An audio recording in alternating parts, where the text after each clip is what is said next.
Hello friends, I am Rajkumar Bhaduria. I am the lecturer of BNE Girls College.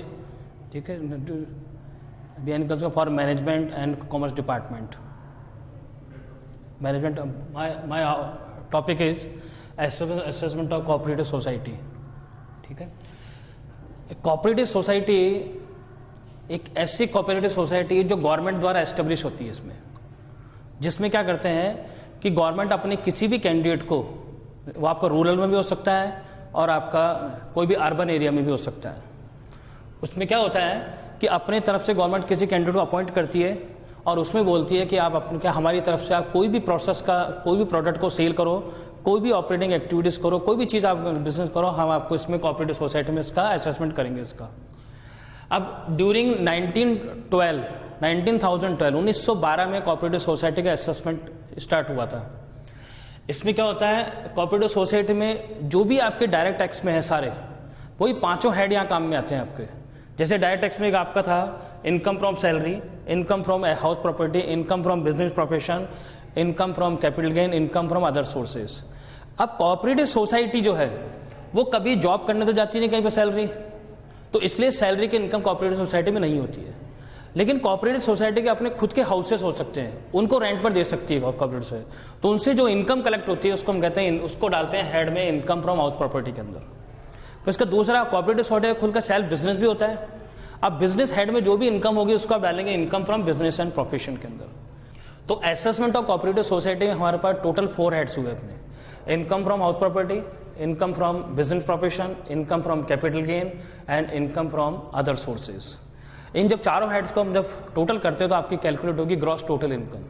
Gross total income में हम लोग इसमें deduction minus करते हैं, ATG से स्टार्ट होता है। ATG है ATGGB, ATGG, GGA, इसका ATIA, ATIAB, ATIB, ATID, ATIC, ATIE, ATJJ,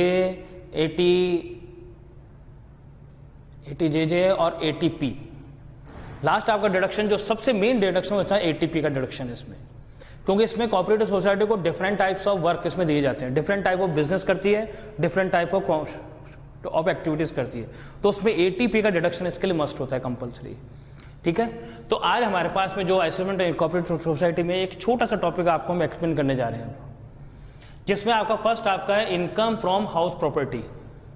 अब इसमें एक वर्ड बोला है कंप्यूटेड। अगर आपको income from computed word given है तो यह आपको दिया है income from house property only, तो आपको जो डायरेक्ट हाउस प्रॉपर्टी इनकम है डायरेक्ट आप आउटर कॉलम में डाल देंगे, अमाउंट वाले कॉलम में। लेकिन अगर आपका क्वेश्चन में दिया है रेंट फ्रॉम हाउस प्रॉपर्टी, तो फिर आपको रेंट फ्रॉम हाउस प्रॉपर्टी में 30% डिडक्शन माइनस करना होगा, जिसको हम बोलते हैं 30% स्टैट्यूटरी डिडक्शन। उसके बाद आपकी हाउस प्रॉपर्टी की नेट इनकम कैलकुलेट होगी। नेक्स्ट आपका income from business profession. Business profession में आपका जो मेन बिजनेस है इसका है, इसने बिजनेस में डिफाइन किया क्वेश्चन में, इनकम फ्रॉम फूड बिजनेस। कोई भी कोऑपरेटिव सोसाइटी अगर फूड बिजनेस से अगर इनकम अर्न करती है तो उसको बिजनेस प्रोफेशन में अमाउंट डाल देंगे, जो कि आपका 30,000 रुपीज है। Income from other business, other than activities, कोई भी अदर बिजनेस अगर सॉल्व करती है कंपनी कोऑपरेटिव सोसाइटी तो उसका इनकम बिजनेस प्रोफेशन में आएगा 52,000। Then income from collective labour, ये आपका 3,000 रुपीज। तो there are 3 items taxable in the income and business profession, so total will be 85,000। Next आपका income from capital gain. Income from capital gain का total income आपको given है, computed word है, यानी 8,000 rupees. Next है आपका income from other sources, इसमें आपका इंटरेस्ट ऑन गवर्नमेंट सिक्योरिटीज 5,000 है, interest on deposit with other cooperative society 6,000 and lottery income आपका 7,000 रुपीज। तो इन सभी इनकम्स को जो आपने टोटल किया तो आपके gross total income will be calculate 1,14,500। Now इसमें डिडक्शन इसमें क्वेश्चन में आपको ATG का डिडक्शन दिया है। ATG का डिडक्शन जब हम देते हैं तो इसमें हमारे पास टोटल 3 तरह के डिडक्शन होंगे ATG में। एक आपका होता है 100%, एक आपका 50% और एक आपका होता है 10% ऑफ AGTI। अब 100% में क्या है, 100% में काफी बहुत सारे आइटम्स होते हैं, लेकिन 50% के अगर आपको याद हो जाते हैं तो आपका 100% डिडक्शन आप दे सकते हैं। जब 50% में अब तो आपका एक तो जवाहरलाल नेहरू से रिलेटेड कोई भी डोनेशन दिया तो आपको 50% में जाएगा। राजीव गांधी है, इंदिरा गांधी है और एक आपका prime minister drought relief fund. ये टोटल 4 डिडक्शन हमारे 50% के कैटेगरी में आएंगे, बाकी सब डिडक्शन किस में चले जाएंगे 100% में। ठीक है, नेक्स्ट आपका था 10% ऑफ AGTI। यानी एडजस्टेड ग्रॉस टोटल इनकम। अब एडजस्टेड ग्रॉस टोटल इनकम में अगर आप किसी भी चैरिटेबल इंस्टीट्यूशन को डोनेशन देते हैं तो आपको 10% एजीटी में मैक्सिमम लिमिट आपको उसमें प्रोवाइड की जाती है। तो आज हमारे इस टॉपिक के अंदर है, आपने डोनेशन दिया, donation to national defence fund, यह आपका 100% कैपेसिटी में है, तो आपका एटीजे में 100% अमाउंट 3000 रुपीज़ आपने डिडक्शन दिया है इसमें। नेक्स्ट आपका एटीपी। एटीपी में आपका डिडक्शन टोटल 6 डिडक्शन है, ATP 2A, ATP 2B, ATP 2C, ATP 2D, ATP 2E और एटीपी 2F। इस क्वेश्चन के अकॉर्डिंग हमारे पास में है एटीपी 2A, अगर कोई भी कोऑपरेटिव सोसाइटी कलेक्टिव और डिस्पोजल लेबर अगर बिजनेस करती है तो उसका 100% डिडक्शन आपको मिलेगा 3000 रुपीज़। जितना हमारी इनकम थी वही आपका डिडक्शन चला गया 3000 रुपीज़। नेक्स्ट आपका है एटीपी 2B, इसमें फूड बिजनेस है, अगर कोई भी कोऑपरेटिव सोसाइटी फूड प्रोडक्ट का बिजनेस करती है तो उसको एटीपी 2B में 100% डिडक्शन प्रोवाइड होगा, जो कि आपकी इनकम कितनी थी 30,000, वही इनकम आपकी चलेगी आपके डिडक्शन के अंदर। नेक्स्ट आपका ATP 2C, income from other sources, other business, sorry, income from other business. अब यहां पर आपका मैक्सिमम लिमिट है 50,000 रुपीज, जबकि आपकी इनकम कितनी थी टोटल लिखी 52,000। अब यहां पर दो तरह की सोसाइटी होती है, एक तो होती है कंज्यूमर सोसाइटी और एक होती है नॉर्मल सोसाइटी। नॉर्मल सोसाइटी के अंदर एटीपी 2C में डिडक्शन की लिमिट है 50,000 rupees for normal society and 1 lakh for consumer cooperative society.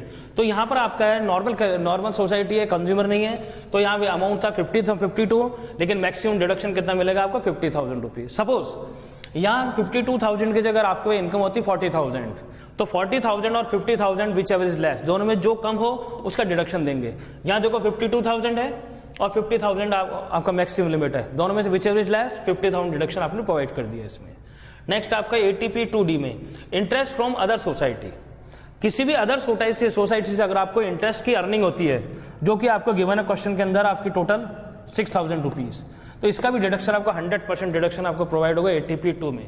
तो इस तरीके से आपका टोटल डिडक्शन कैलकुलेट हुआ 92,000 और आपकी टैक्सेबल इनकम निकल गई 22,500 रुपीज। अब इस पे आपका टैक्स लगाएंगे अपन, तो ये आपका हुआ कंप्यूटेशन ऑफ टैक्स लायबिलिटी। इसमें हम क्या करते हैं, जो भी आपकी टीआई है, टैक्सेबल इनकम है, उसके 4 पार्ट में डिवीजन करेंगे। फर्स्ट आपका एलटी गेन है, सेकंड एसटी गेन 111 है, नेक्स्ट आपका कैजुअल इनकम एंड लास्ट में रखते हैं अदर इनकम। जो भी आपका एलटी गेन पे आपका मैक्सिमम टैक्स लायबिलिटी बनती है 20%। Short term capital gain 111A, जो कि आपका बनता है अगर कभी क्वेश्चन में, तो उस पर लगता है 50% टैक्स लगता है उस पर, और कैजुअल इनकम पर लगता है 30%। ये इसको मैं आपको बता देता हूँ, आपका 15% टैक्स है इसमें। नेक्स्ट अदर इनकम, कोई भी अगर रिमेनिंग अदर इनकम है तो उस पर लगती है स्लैब रेट। कोऑपरेटिव सोसाइटी का स्लैब रेट है 10,000 ऑन फर्स्ट 10,000 रुपीज, उस पर लगेगा 10%, और नेक्स्ट 20,000 पे लगेगा आपका 20%, नेक्स्ट 30,000 पे लगेगा आपका 30%, और बैलेंस पर लगता है आपका बैलेंस 30%। ठीक है, तो अदर इनकम आपकी हो गई है स्लैब रेट के अकॉर्डिंग। अब हम टैक्स लायबिलिटी कैलकुलेट करेंगे, तो आपका एलटी गेन था 8,000, उस पर 20% लगाया 1,600 रुपीज़। फिर आपका कैजुअल इनकम थी, कैजुअल इनकम लगता है 30%, उसका टैक्स हो गया 2,100, और अदर इनकम आपकी लेस देन 10,000 है, तो 7,500 पर 10% आपका लगे 750। तो आपकी टैक्स लायबिलिटी क्रिएट हो गई 4,450। इसमें 2% education cess and 1% secondary higher secondary education cess add किया, तो टोटल आपका हुआ अमाउंट हुआ 4,583.50। इसमें हम डिडक्शन देते हैं टीडीएस। आपका जो भी अदर सोर्सेज की इनकम होती है, उसमें अगर कोई भी ऐसा आइटम है जिसको हम ग्रॉसअप कर सकते हैं या ग्रॉसअप किया हो, तो आपको टीडीएस की फैसिलिटी प्रोवाइड की जाएगी। अब यहाँ पर आपका एक इनकम थी लॉटरी इनकम यानी कैजुअल इनकम, उस कैजुअल इनकम में आपका टोटल अमाउंट है 7,000, और लॉटरी इनकम में ग्रॉसअप करने के रूल्स आपके हैं, if lottery income is more than ₹10,000, received amount is more than ₹10,000, then it will be gross up. अब यहाँ पे तो क्या है 10,000 से कम है और रिसीव्ड अमाउंट भी नहीं दिया है, अगर रिसीव्ड अमाउंट होगा तभी आपको ग्रॉसअप करना है, अदरवाइज नहीं करना है। तो आपका 7,000 रुपये 10,000 से कम है, तो इस पर टीडीएस की डिडक्शन नहीं हुआ, तो आपके टोटल इनकम आपकी बन गई 4,583.50, और उसको जो राउंड ऑफ करेंगे ₹10 में, तो आपकी लास्ट टैक्स लायबिलिटी निकलेगी आपकी 4,580। Assessment of non resident Indian. अब नेक्स्ट टॉपिक है assessment of non resident Indian. अब सबसे पहले तो non resident Indian, who is the non resident Indian candidate. Non resident candidate के लिए एक बेसिक कंडीशन है 182 days resides in India. If any candidate resides in India 182 days minimum resides in India for the previous year 2014-15। अगर कोई भी candidate 14-15 में India में अगर 182 डेज मिनिमम रहता है तो वो कैंडिडेट इंडिया का रेजिडेंट कैंडिडेट मान लिया जाता है। लेकिन अब यहाँ पे है नॉन रेजिडेंट इंडियन, इसका मतलब उस कैंडिडेट ने 182 डेज की रिक्वायरमेंट को फुलफिल नहीं किया है, it will B non resident Indian. तो उस नॉन रेजिडेंट इंडियन को भी इंडिया में टैक्स पे करना पड़ता है, लेकिन उसके लिए कंडीशन ये है कि इनकम रिसीव और एक्रूड, इन दोनों में से एक भी वर्क, एक भी काम अगर हमारे इंडिया में कंप्लीट हो जाता है, रिसीव्ड इंडिया में हो जाए लेकिन एक्रूड कहीं भी इंडिया से बाहर हो भले, तो भी इंडिया में टैक्स लगेगा। अगर मान लो एक्रूड इंडिया में हो जाए, रिसीव्ड इंडिया से बाहर है, तो भी इंडिया में टैक्स लगेगा उस कैंडिडेट के ऊपर। तो नॉन रेजिडेंट इंडियन में टैक्स लायबिलिटी निकालने के लिए वही सेम हमारे टोटल 5 हेड्स हैं। यहाँ पर भी इनकम फ्रॉम सैलरी है, क्योंकि non resident candidate individual candidate है और इंडिविजुअल कैंडिडेट की इनकम आपके सैलरी से भी हो सकती है। दूसरा इनकम फ्रॉम हाउस प्रॉपर्टी है, income from business profession, income from capital gain and income from other sources. Same वही प्रोसेस में भी यहाँ भी जब आप पांचों हेड की इनकम को ऐड करते हैं तो आपका निकल जाएगा gross total income. Gross total income से आपको डिडक्शन प्रोवाइड करने, इसमें 80C से लेकर 80U तक इसमें कोई भी डिडक्शन हो सकता है। तो हमारे टॉपिक छोटा सा एग्जांपल देकर हम क्लियर कर रहे हैं आपके लिए। जैसे फर्स्ट आपका income from salary, income from salary आपके 1,20,000 rupees, income from house property 21,000। यहां पर भी सेम प्रोसेस है। अगर आपके लिए income out of rent received from house property given है, then will be deduct 30% statutory deduction.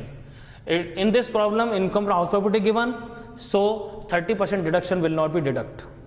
Second आप नेक्स्ट हेड आपका इनकम फ्रॉम बिजनेस प्रोफेशन, इसमें आपका interest on capital from a firm.